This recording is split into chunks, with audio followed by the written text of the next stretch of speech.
Hey guys, welcome to a new Shonen Jump video. This is the series where I take a look at all of the manga currently running in Shonen Jump, give some updated thoughts on the series I'm reading, and talk about some of the new things going on. So starting off with the best series, the big spoiler just happened and We Never Learn. It's a harem series, you know what the big spoiler means. I won't say anything on the matter because I've said who my favorite is in the past, and giving my thoughts on it at all will probably give it away. So let this serve as a warning. If you want to catch up to We Never Learn, you should probably do it now because the internet will probably be full of spoilers very soon. Now, it is possible that this big spoiler is a bait and switch, okay? We Never Learn is not nearly as sophisticated as Negi Haraba's masterpiece, The Quintessential Quintuplets, but things do feel pretty conclusive at this point, so yeah, tread lightly. Probably just lost half of y'all starting with We Never Learn. So Dr. Stone Part 3 just ended, and wow! I've said before that I thought this arc wasn't as strong as Parts 1 and 2. You know, as I was reading it week to week, I was like, oh yeah, this is cool. You know, fidget spinners, we're cool, Dr. Stone is cool, but it never really gave me the same excitement as the first two arcs. Until recently, because goddamn, this climax was awesome. Really, really excellent stuff in these last few chapters, and it really refreshed my memory on why I love Dr. Stone so much. So yeah, this big arc just ended, now is the perfect time to catch up, and I'm very excited to see where the story goes now. Because there's been some crazy plot developments, they're teasing a lot of interesting stuff, just cannot wait. Chainsaw Man just had the best chapter of all time, I can't remember the number off the top of my head, but it had one of the most,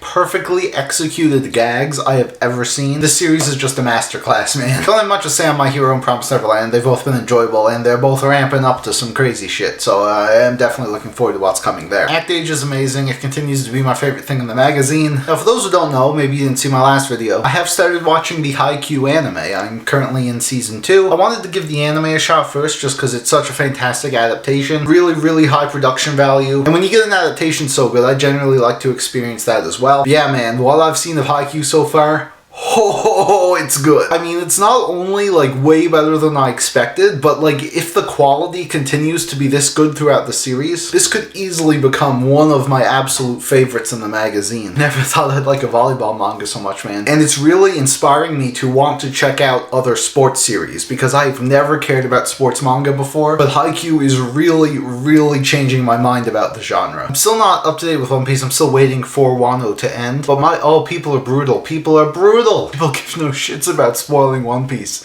It's actually ridiculous. I don't know another series where people are just so open to talk about spoilers on Twitter. I don't think it's a huge deal, but especially when the chapters leak early and people are just casually talking about huge events, and I just see it, I'm like, oh, thanks. Thanks a lot, guys. But yeah, whatever. I'm so excited to eventually read it all. Alright, those are the mainstays. What the hell is up with everything else? Samurai 8 feels like its days are extremely numbered at this point. Not only did Volume 3 sell less than Volumes 1 and 2, which already had horrible numbers, but now, based on what I've heard from people who are reading the series, in the past few chapters, they've been going really hard on the info dumping, and that is never a good sign. So yeah, I still think it's possible that Shueisha can pull some huge pity points and let the series continue, but I don't know, man, it really feels like this might be up for cancellation soon, and that's so wild. If this series does end really early, I think I might actually just suck it up and read it all, because I am genuinely curious what happened here. I've only read a few chapters, but for it to be doing this bad, something's definitely up. Yozakura and Mitama are clinging on. I mean, we'll probably find out very soon if these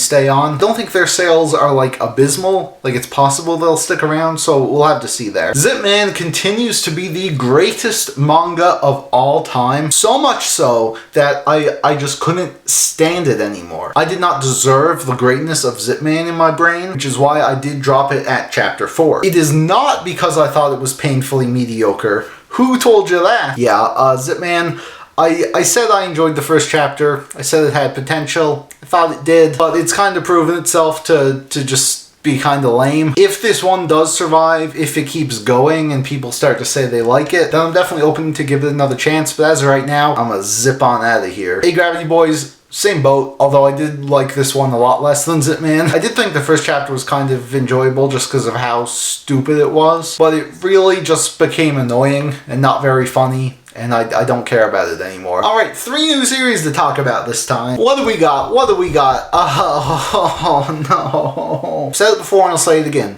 Undead Unluck has the best first page to a manga I have ever seen. But the second page is like an immediate turnoff. It's kind of fascinating. This is the story about a girl who is cursed with what they call unluck, where basically if anyone touches her, well then they get met with an unlucky fate, most often resulting in their death. So she's here trying to, kill herself so no one else dies because of her. Then you meet this dude, he's undead, but not in, the zombie sense. He is immortal. He can die in any way possible, all his limbs chopped off, being incinerated, and he always manages to come back. And he sees this girl, and he grabs her titties, and he has like a crazy death scene, and he's like, wow, that was awesome, we should do this more often. So then he starts following her around, sexually assaulting her, and then dying. Eventually they run into people who are like, whoa, you two are dangerous, we need to take you in and get rid of you. And then more shenanigans happen. Yeah, this was not for me. It wasn't completely awful. I did like some of the stuff. I particularly liked when like she kisses him and then like a meteorite, like that was the unlucky event, a fucking meteorite just comes down and destroys a building. But I don't know, this one just really wasn't interesting. I'm often fine with fan service to an extent, but all this like groping shit, yeah, nah. Again, if this lasts and more people start to like it, I may give it another shot, but for me, this one really doesn't compel me at all. A little bit more interesting is The Guardian of the Witch. This is a manga from a former assistant of Yuki Tabata, and it's got some similar vibes to Black Clover with the artwork and its, fantasy setting. I mean, comparing these couple chapters to the first couple chapters of Black Clover, goddamn is it, like, significantly better.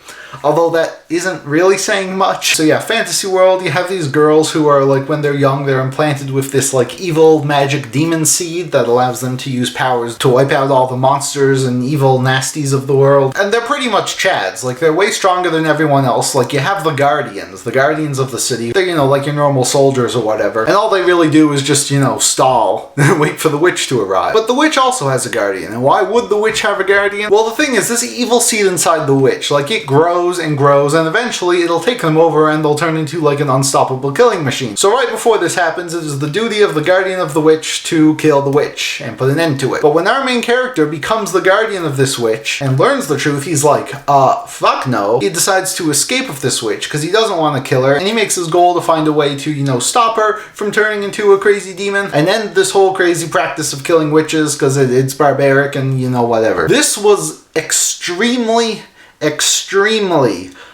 okay. This is a solid 6 out of 10 right here. Nothing really stood out to me about the characters at all. The story has garnered my interest a little bit, just a little sliver, just enough for me to want to read the next chapter. How long will this interest last? Only time will tell. But for now, I didn't dislike it. Mashal. This is a very, very weird one, because on paper, this sounds kind of weak, because as many people have pointed out, Mashal is extremely derivative of other works. You have Mash, who's an absolute unit. He's a non-magic child born into a world of magic. So how does he make up for it? Well, he pumps iron. He becomes an absolute powerhouse capable of beating the shit out of anyone. But then some people find out that Mash doesn't have magical powers, and we learn that harboring one of these children is illegal. So Mash's father is in some hot water. Mash shows up to save him, beats a few people up, and he strikes a deal. The deal is they will let Mash's father off the hook if Mash can enroll and attend magic school. So you have this dude with no magic abilities going to Hogwarts and one-upping everyone, not because he has magic, but because he's ripped. So do you get what I mean when I say derivative? Like, this is very, very reminiscent of One Punch Man. Not even just the premise, but the style. Like, this art is even reminiscent of One's, like, a lot. Like, there's clear inspiration here. The character even looks like a much more bulkier version of Mob. And my god, the Harry Potter parallels. Like, this is just such a generic fantasy magic school. You have your magic wands, you have your Dumbledore. They even go through a maze as one of the trials. So all of this stuff seems kind of lame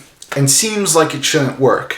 Yet somehow, Mashal is actually fucking awesome. Like, you have these two very popular properties that this is obviously derivative of, but I think this works because the two main things it's clearly drawing inspiration from are so vastly different from each other. So you have like similar gags to the stuff in One Punch Man, but in this sprawling fantasy magical world. And yeah, I really enjoyed it. It's a gag manga. All it's been so far is like his entrance exam into the school. There have been a bunch of crazy magical tasks, and he just does it in a way that doesn't require magic at all. It's ridiculous, but it's really well done. But you see, it's hard to tell where this series is gonna go, because while these first 3 chapters were enjoyable, it can get stale really, really quickly. And I think what's gonna make or break this series is just what magic school entails. If we get the same types of jokes over and over and over again, I don't really think the series has much to stand on. But if it can really introduce some original elements while keeping its comedy fresh, I really think this could be a big hit. Sure, it's not the most original thing ever, but what it's doing is pretty fun for the time being, and I hope it stays that way. And there you go, those are my updated thoughts on the Shonen Jump series. Let me know what you guys are thinking in the comments down below, and I will see you all very soon, because we have a special day coming up on Friday, and I have prepared a wholesome video to share with you all. Snipe, snipe, Severus Snape, snipe, snipe, Severus Snape, Dumbledore! Snape, Severus Snape, Dumbledore! Snape, Severus Snape, Dumbledore! Snape, Severus Snape.